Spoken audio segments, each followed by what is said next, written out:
Black teachers in 2021 are a rare sight in our schools today. The National Education Association has found that while students of color make up almost half of public school population, black students comprise only 7% of all teachers. That's something that we need to talk about, and we'll do that with today's guest. First, you'll know her by her accent, that she was raised on the East Coast. She is a faculty member extraordinaire at a number of universities throughout our country. She's been a professor at the University of Massachusetts, the University of Pennsylvania, Claremont Graduate School.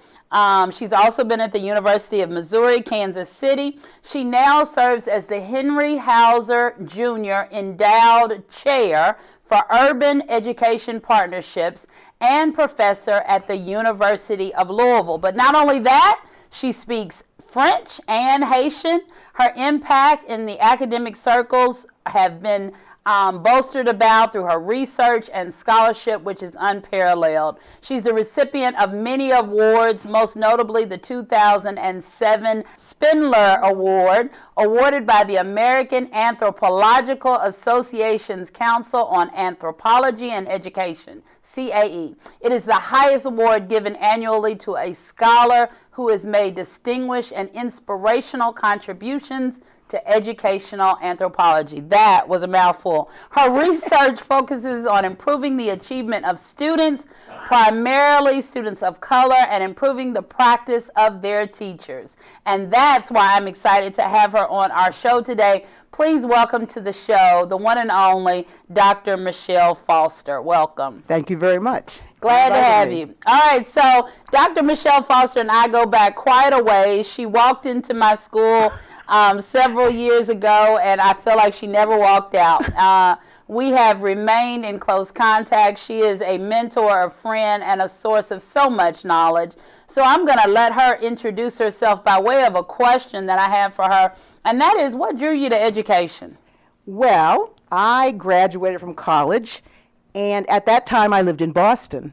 And in Boston, the schools were segregated, just like they were in JCB, just like they were in Louisville. And so I had a degree in comparative literature, which isn't something that you can do too much with. And so at that time, like now, you could be a substitute teacher. And so I started subbing in the Boston Public Schools. Now, this is before 1974, which meant the schools were segregated, not by law, but by, they were de facto. Mm-hmm. And so I ended up in all the African-American schools, which is where they sent the black teachers, and I survived, right? I was able to, at recess, the principal would come and say, "Are you still here? Come back tomorrow." And so that's really how I got. But I left teaching because at that point in time, we're talking about the late 60s, they were not hiring black teachers as permanent teachers. And it wasn't until 1974 that they called me, because in 74, when they had DSEG, they had to hire 2 black teachers for every white teacher. Now they were looking for black teachers. Oh, wow. But by that point, I had left the system, and I had gone on to work for a program called METCO. So that's basically how I got into education. And once I got into education, I kind of never left. Absolutely. Okay, so what was your experience with teachers during that time? How did you decide, I guess, after METCO, that teaching is really where you wanted to be? What was your experience? I don't know. I think I was a pretty good teacher. I mean, I tell this story. I grew up in a situation where I lived with my grandparents, my maternal grandparents, and my father and mother were divorced. And I grew up in a family where lots of people would come, and they'd be playing cards and talking a lot of stuff. And so I had this kind of sense of, I call it performance. And so when I went to teach the schools, I understood that I had to engage the kids. I mean, I knew that. I hadn't had any teacher preparation. And so I was always trying to think about things to keep them busy, and they would like to move around. I mean, I never really understood, or I didn't think they were culturally deprived. It was that in my first introduction to this idea that something was wrong with these kids.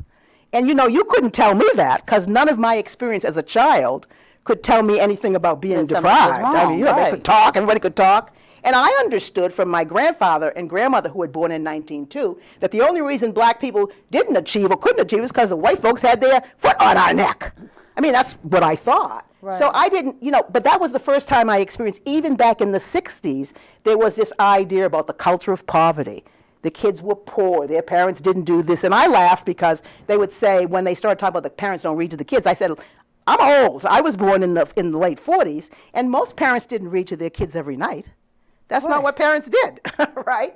And I'm talking about black kids or white kids. That's not what parents did. So this idea that somehow you couldn't learn to read because your parents didn't read to you struck me as kind of absurd. Or they would say the kids don't have any language. I said, the kids never shut up. What are you talking about? I mean, they talk all the time. So that was when I first kind of got this idea, which has only gotten worse over time. This idea that there's something wrong with us, that we are deprived. You know, it comes in different packages. Think about it. You know, sometimes it's the fact that the kids don't have a lot of vocabulary, that Hart and Risley nonsense. Right. You know, it's 1,000, so it's the same thing. And I think that, to me, has been the big problem in education, that we are convinced ourselves, or we've convinced a lot of people, there's something wrong with our kids. Instead of that the instruction is lacking, or that we're not engaging the kids. You know, and so I can see that every place I've been. And that's one of the things that we've talked about on the show before. And one of my mantras, don't ask what's wrong with you, but ask what happened to you. And we want to ask our kids, what happened to you? What was the experience like? So having said that, tell us a little bit about the area of most interest, and that is the black teachers and what's happened to them. Because we say today that there's this huge shortage and the black teachers aren't there now. So where did all the black teachers go? Well, I mean, I think you have to remember that prior to desegregation in '54, if you were in a school district where it was segregated by law, de jure, that was a southern and border states, they had segregated schools. So, of course, they had to have black teachers, because the black teachers were teaching the black kids in the way. Now, think about it when you hear people talk about the good old days. You can hear that in Louisville. I could hear it in Kansas City. They would older people always talk about how great Central High School was and how the teachers cared about the kids. And you hear that today, right? And so I think most people don't realize from 1954 to about 72, they lost 35,000 black teachers. Why? If you have 2 school districts, and then you have one, you have excess teachers. And most of the teachers who lost their jobs were black. Same thing with the principals. They lost their jobs. Or they'd say, you're the assistant principal, answer the phone when it meets. Because, you know, you remember these people didn't want black teachers teaching white kids. They had them segregated in the beginning. So that's kind of what happened. But that's been lost on people. You know, people don't know that story. And then there was an increase also in teacher testing at the same time. These praxises and NTEs and all of that. And so together what that did was winnow out the black teacher population. And let's be honest, you know, your mother and dad aren't going to tell you to go be a teacher if they know 20 teachers that lost their job. Black folks aren't trying to send people to be things that they're not going to be able to work at. So you've had this, and if you look at people today, most people don't realize that's what happened. Right? And I think part of the problem is in 1945, I think it was W.E.B. Du Bois said that because segregated schools were the thing we didn't want, it was hard to really appreciate the work that black teachers did with the kids. Right? So they got thrown out with the bathwater, right? You threw everything out. And so the reason I began studying black teachers is because I was teaching at University of Pennsylvania, and they asked me to teach a course on teachers' narratives about teaching. So I looked up to see these narratives, and I was shocked that most of the things written were by white teachers or by white teachers who taught black kids. Conroy, The Water is Wide, Jonathan Kozol, Death at an Early Age. And I was stunned. I said, well, wait a minute. I knew that most of the teachers of black kids had been black teachers. And that's when I decided to do the research. Wow. All right. So then, talk to me then about, do you think that Brown versus Board of Education was really the catalyst for this?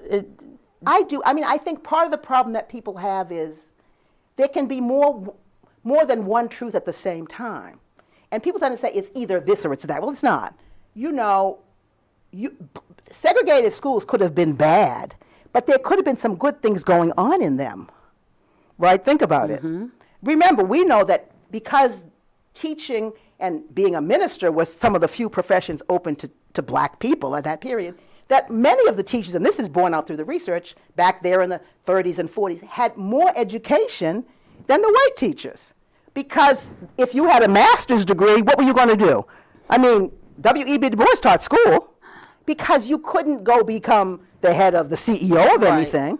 So the black teaching force, as a general rule, was very well educated. And people, you probably know people who used to go in the summertime to Columbia Teachers College or Indiana University to improve their credentials.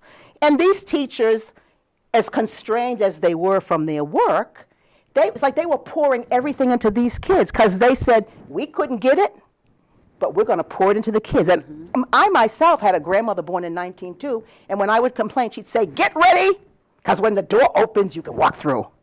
And that's what the teachers were doing. It's like they knew society was going to change, and they were convincing the kids of the importance of education, of getting ready. That's what they were doing. And I don't think people appreciated the work that black teachers did. They also often lived in the community, or they went to the church in the community. And remember, in a situation like that, a high school, all the black kids went to school. So you didn't have poor black kids in one high school and middle class kids in another. They were all in the same school. So you tend to teach, if you're teaching the middle class kids, the poor kids could get it too. So I think that's why people, when they think about, when I hear people talk about Central High School, that's what I hear them saying, even if they're not saying it. That school really pushed kids, it believed in them. You know, it's the same way we think of historically black colleges. That's the population, of course you're going to teach it. But I think that when the teachers were left, when they were expelled from the school system, they went to this white school. We know that oftentimes the black school was closed and sometimes razed, bulldozed, and you gave up whatever history you had in that school to go to the white school. When I was in North Carolina as a postdoc, there was a black school, and it had been empty for years, and one day someone called and said, get over here. They were going to bulldoze the school, and they were trying to get the trophies. So those kids and their grandparents had to give up everything they had and walk to the white school. And often to a school that didn't want them or didn't value them. You know, when I did the interview, I talked to a teacher who said that in North Carolina, when they were going to desegregate, the experts came and said, now you gotta, you know, the black kids aren't gonna do this and they're not gonna do their homework. And he said, look, he had taught black kids and he knew some of them weren't gonna do, it could be difficult. He said, but so are the white kids. And he said, so what they did was they made it seem like these black kids that are coming, they're gonna be all the trouble. We also need to understand that Title I came up around the same time. You know, because that was Johnson, that Title I, all that stuff. And so that was the creation of all those pull-out programs. The war on poverty. Right, the war. So who do you think was in those programs? As a matter of fact, some of the teachers I interviewed, that's what they originally did. They didn't want them to teach the white kids, so they gave them those pull-out programs. That's what they did.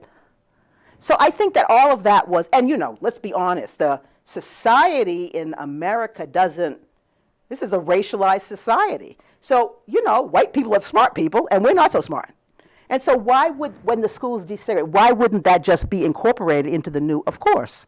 And that's what we're fighting today. You know, we know from research now, you know, I did the initial research of the life histories, but now a lot of quantitative people, my friends, the quantitative people, because we don't believe anything unless it's got numbers attached to it. So now they're showing, you know, that if you have a black teacher, you're going to more likely graduate from high school.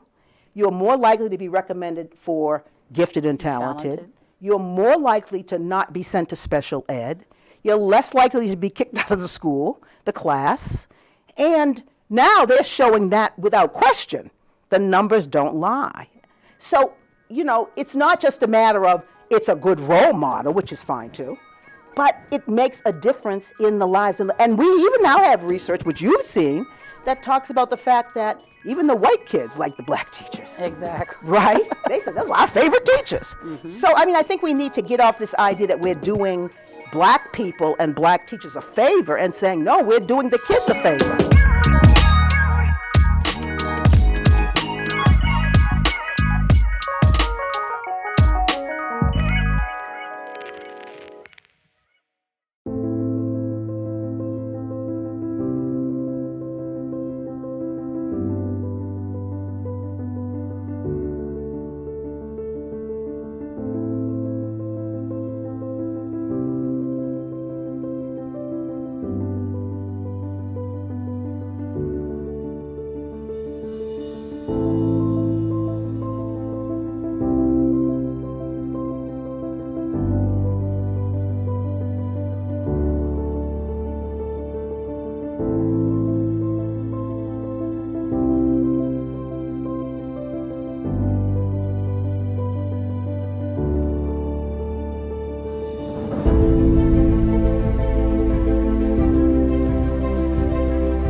So then talk to me about integration, because right now we're in the middle of this student assignment plan in Kentucky and in Jefferson County in particular, and everybody is saying that we're scared that we're going to go back to segregated schools and what's going to happen.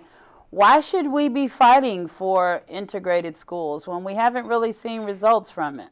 Well, I'm a person that believes you can't be against integration. I mean, I wouldn't want to live in a world where I can't do what I want to do, and I don't think we should fight for that. But I think we need to be more concerned about what goes on when the kid gets wherever they're going to go, right?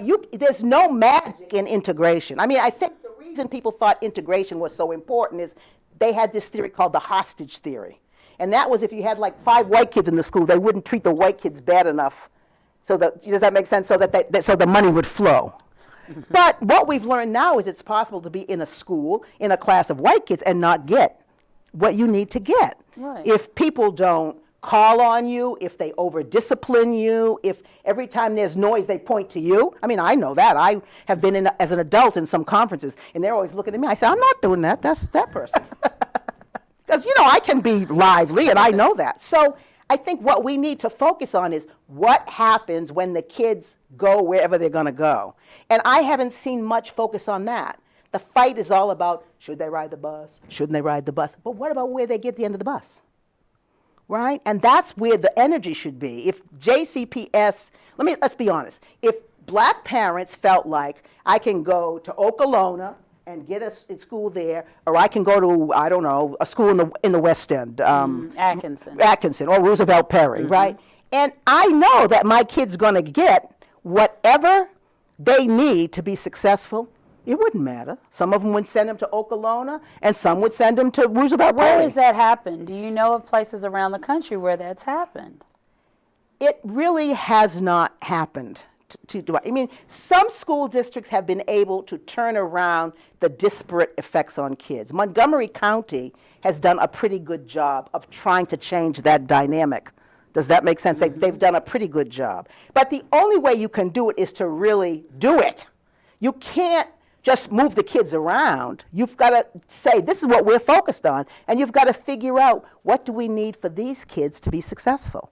So that's a deliberate effort, and I don't think most of the effort is, let's be honest, we think about something and we say, okay, it works with these kids. We don't ever stop to think about African American kids. Let me give you an example. At my university, U of L, there's 2 camps. You've seen them too. There's the phonics people, and they believe phonics is the answer. Got to give the kids phonics, phonics. And then there's the whole language people. Now, they're fighting each other. They fight them at my school. They're battling each other, right? None of them is thinking about the African American child.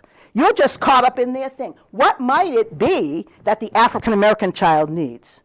But they're fighting about us without thinking about us, or without knowing about us. Now, there are some books. There's a very good book that a friend of mine, she happens to be white, wrote called Black Communication to Learn to and Learning to Read. And she does a review of all the literature on black kids and how they learn language and and then tries to create approaches, not specific things, the things you could do if you knew that.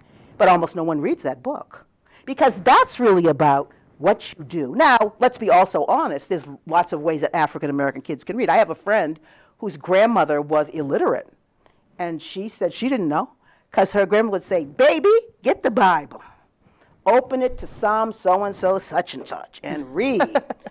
And little girl would start reading, and she'd say, is that right? Is that what it says? She said her grandmother couldn't read, but her grandmother knew the Bible by heart, and she was testing her to see if she could read. So there's all kind of ways that people can read. I mean, Frederick Douglass read by going tricking white kids to teach them. So as my grandfather used to always say, white folks are not under the impression black people can't learn, because if they thought that we couldn't learn, they wouldn't have had to pass a law to keep us. Okay, so I think that that's part of the issue. And so the question is, what are we doing that values the kids, that tells them they're great, that encourages them? One of the worst things I see when I go to classrooms is there's no enthusiasm on the part of the teachers. No passion. No passion. I mean, why should I learn this stuff when you look like you're bored to death? I mean, maybe that's why the white kids like the black teachers. I don't know. And I think that's true. Even I teach at the university, and the students can tell you, I mean, I want them to be passionate. I want them to fall in love. We want the kids to fall in love with learning, with reading. But if you make it so boring that they won't, of course they won't. And I think that's a problem. You know, what do teachers need to do to engage kids, to get them interested? And if you thought that, what would you do? I mean, how would you structure your curriculum if that's what you wanted to do? But I just kind of think that a lot of people have given up. They've convinced themselves that the black kids can't learn anything and their parents don't care and they don't have any vocabulary. You know, that's everywhere. But I think, you know, some people that have decided we can't have this differential outcomes have really kind of worked to change that. But not as many as should have. Right. It's not on a large It's not on a scale, large and that's scale. what we really want. We want to be able to see it. And so in the meantime, what do we do? What are the conversations that need to be had about how to make that transition so that parents start asking what's going to happen at that school when my child comes there? Well, I mean, the first thing I would do is I would want to go and see what's going on as the parents. I mean, one of the things I did to try and help parents imagine a possibility, I had this program called LTAPL, Learning Through Teaching in an After-School Pedagogical Laboratory. That's what it was called, funded by the Department of Ed. And I hired 5 very good black teachers. They happen to be black women, but that's just because, you know. And I had an after-school program at a school, and I had the kids who went to that school, they would come 3 days a week for 2 hours. And then I brought young teachers to watch the master teacher teach. And the young teachers got credit, they got college credit, and they got a little stipend. And the idea was for them to see their kids that they couldn't do anything with performing admirably with this master teacher. That was the idea. And then what I did was I invited parents to come and see and watch. Because I think parents have to have a vision of what's possible. And what is the vision parents have now? Well, those parents thought it was wonderful because their kids were not being disciplined negatively. The teachers knew how to get them to work productively with them. You know, you could just see all kinds of little things that they would do to encourage it, because they would bring like a microscope, and there was a little boy. I have a wonderful picture. A little boy who was over there. You know, he was like Darryl, but there are lots of Darryls in the class. He's third grade boy, right? He's causing trouble, and she saw him over there, and he was doing something he shouldn't. So she had the microscope, and they were all looking through it, and she could see he was looking over. He was interested. She said, "Come over here." He came over, and he looked in, and she said, "What do you see?" And he said, "I see," or something. And she wanted them to say, "I observe." And she said, "Say, I observe," and he said it. And then she eventually once he started to do what she wanted, she left. She said, "Okay, I'm going to go to the next group. You are in charge." So she had a way, does that make sense, of taking these young boys. And she never harassed them about what they were wearing, as long as they were doing the work. So she was always, does that make sense, promoting and always talking about the things they could be and the characteristics they could have. But that's, in order to do that, you have to see something in the kids. And I think a lot of parents themselves have not seen that. A lot of the parents, I'm sure in JCPS, have had a terrible educational experience. So that, you have to believe it's possible. But one way to believe it is to see it. So going out and seeing it for yourself, going out and looking at the school and asking about the resources and what's available. Right. And to the actually kids. sitting in on the classes, not just asking about the resources, because, just because they have computers doesn't mean they're going to teach your kid well. And one of the things that's interesting about the teachers that I interviewed for the book is they said the difference between the segregated and the desegregated schools. In the segregated schools, they didn't have a lot of stuff, a lot of books, textbooks, teachers. One woman said, "I never saw a teacher's manual until I went to the desegregated school." Teacher's manual. She said, but the difference is we cared about the kids. Aspirations and advocacy, I think. Right, and she said, so we didn't have to have, you don't have, it's nice to have stuff to teach, but there's so much you can do with nothing. When I taught in the Boston Public Schools, I used to use the subway system to teach.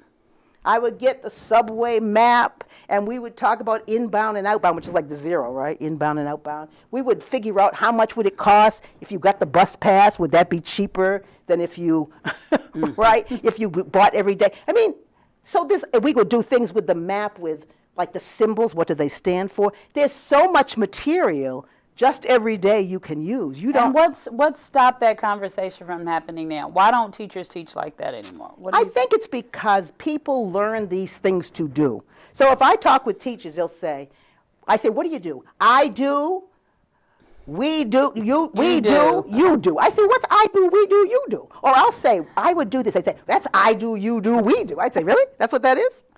Or they would say a graphic organizer. So they've learned these things to do, and they invoke them. And so I think that keeps them from thinking about what they would do. How was that changed, though? 60 years ago, was it different in college education programs? Well, I think that, I think that there was, for black teachers especially, they were being trained in historically black colleges. And I think that people realized that they were not going to overly resourced schools. So think about it. I have to make something, and think about all the things you can do with environmental print. The kids live in a whole place of signs. Do we ever use that to teach them? Every little kid 3 years old says McDonald's. That's reading, right? So do teachers ever think about using the environmental print to teach reading? Why not? Right? What's magical about a textbook? I've talked to you about the fact that, when kids have difficulty, I didn't know this because I learned it in teacher ed, but I knew that I could make sandpaper letters or felt letters and have the kids feel. How do kids in the world learn stuff? They hear it, they see it, they experience it. And I think sometimes the teacher ed programs, what they're teaching is not paying attention to the kid as a learner. You have to be able to look at a kid and say, or even, I teach graduate students, I have to spend all my time thinking about, I got to get Susie to do thus and so. Now, what do I know about Susie? What do I know about her disposition? Because I have graduate students that don't want to work. And I have to figure out how to get them to work, right? And I don't think that stops no matter what level you're teaching. So you have to know something about the kid, what motivates the child, how you can get them, the same way if you have 3 children of your own, you have to know that. And I think people tend to see African-American kids as either those that are tractable, and we can teach those kids, or those that are difficult, and we can't teach them, instead of getting to know the kids.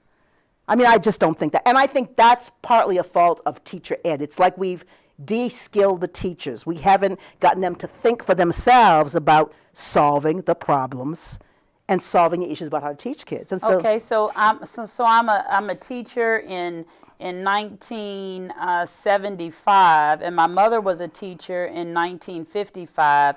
Very different experiences. My mother went to an HBCU. I went to a PWI. The actual pedagogy was totally different between the two phases of time. As a teacher in 1975, as a black teacher in 1975, what did I miss out on? What did I miss out on? What did my mother get in her teacher education program that I didn't? Well, I think one of the things that your mother got was she probably was much more likely not to have encountered this idea of cultural deficit. I think the idea of cultural deficit really solidified in the 60s. The Great Society was both good and bad. It was good because it gave us programs that we should have had from the beginning, but it was bad because it hinged on the fact that people were culturally deprived. And I've written about that. You can give people programs without them being culturally deprived. And so if you look at the 60s, you'll see that was the beginning of the sense that these things we didn't have. Now, so let me ask, does the achievement gap and that verbiage just continue that thought? I think it does. And that, because it suggests that there's something wrong with the person. Listen, most human beings, whether we like it or not, and this is what I say. People talk about, their kids are poor. But I tell people in the world are poor. And you don't go to Africa and hear the people say, oh, well, the kids are poor, they're not going to learn. They say, well, the kids are poor, they're going to learn because they don't want to be poor. Think about it. They're poor, they want to work. And that's, in fact, was our experience. When we came out of slavery, when we came out of being enslaved, we felt like we wanted to improve our situation. So we were all going to school and learning to read and excited about the opportunities. And it's almost as if over time we've become more disenchanted with the fact that learning is going to do something. I think coming out of enslavement, we had the idea freedom for literacy and literacy for freedom. That's what we thought. Right now, where has that gone? And I don't think that's gone because African Americans don't believe it anymore. I think it's gone because we've had how many generations of schools that have told us we're incompetent. We send our smartest kids to school, and they say, oh, your kid's not that smart. You know, I see that every day. We send the little smart boy, he's clever and cute, and he can talk and everything. And then they send him back, I said, no, he's not very smart. We're putting him in special ed. I mean, how long can you trust that institution? After a while, I'm surprised more people haven't given up, that they still believe in schooling and in education. So I think that's part of it. I don't think that as a group, you know, and let's be honest, black folks is as my mother used to say, we used to be poor as Job's turkey. That's what she used to say. But now we ain't poor as Job's turkey anymore. And so now you hear us talking about, oh, those kids. Yes. Well, you hear that. I'm sure you know, I don't think you heard that as much in the 50s because people felt like my job is to uplift, is to teach. And you hear that all the time. Well, these kids. And I'll hear that from people. They'll say, oh, well, they got, when the boom boxes, I got the boom boxes. I said, what are you talking about to these people? I said, remember we used to walk around with our 45s in our hands? We didn't have boom boxes. We used to have a big stack of 45s. We would walk around all over town with the 45s, right? The same thing. Mm-hmm. You know, we weren't, you know, it's different. You're good. It's different. But it's not, you know, it's not that different. I think part of it also is the fact that in black communities in the past, they were hidden away. So we could see things, and we didn't have to be embarrassed by that. But now that's open to, and so I think that's part of we feel bad. We see things that we don't want the people to see. Right. Right. I don't think that was always the case because the community was closed and people didn't see everything. But I think that's really changed. I don't think that and I think in order to recreate that, you would have to have the kind of education for black teachers that as much as you could was created in some of those historically black colleges where that's your mission, that's your job. You know, you're working for the community. And I think that's changed a lot. That's one of the things that we hope to do at Simmons College of Kentucky in the teacher education program. One of the words that you attached, disenchanted with learning, disenchanted with the process. And so I told you there'd be so much to talk about in such a little time. The good news is Dr. Foster will be back with us next week, same time, same place. We hope you'll come back to hear the second part of this conversation. Not only where did all the black teachers go, but how can we get them back? Dr. Foster has some answers that I want to share with you, and I know that you don't want to miss it. I'm Michelle Pennix, or Principal Pennix to most. We'll see you back here. As always, to God be the glory.